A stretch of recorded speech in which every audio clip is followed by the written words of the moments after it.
Today's video is about two operational changes in the Road to Housing Act that touch deals and decisions that you're making right now: appraisals and Section 8.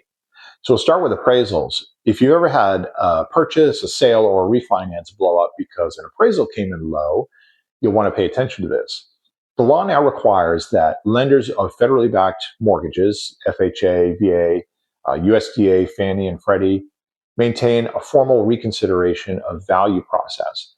That means when an appraisal comes in low, there's a required procedure for challenging it: submitting comps, flagging errors, getting a documented second look. This is not a guarantee of a higher number, but it turns the appraisal is the appraisal into a process that can actually work.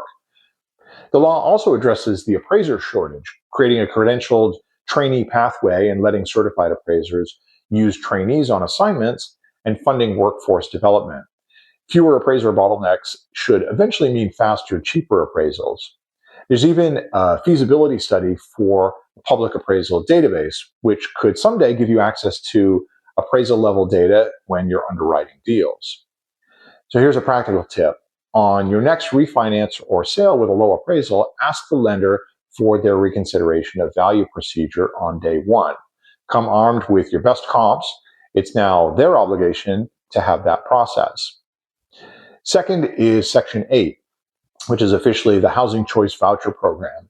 If you've avoided vouchers in the past because of inspection hassles and vacancy time, the law made two landlord-friendly changes in this act.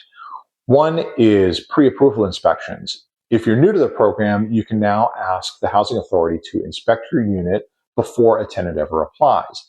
If it passes, that inspection counts for 60 days. And the housing authority gives voucher holders a list of pre-approved units. That flips the old sequence where you found a tenant, then waited for weeks for an inspection while your unit sat vacant. Second, fewer duplicate inspections.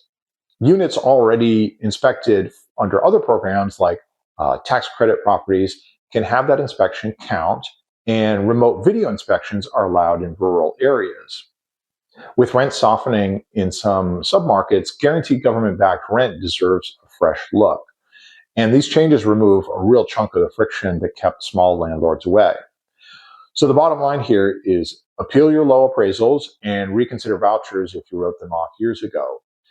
We have one video left in this series. It's a rapid-fire tour of everything else that's in the bill that's worth knowing, from rural loans to the ban on the digital dollar. See you there.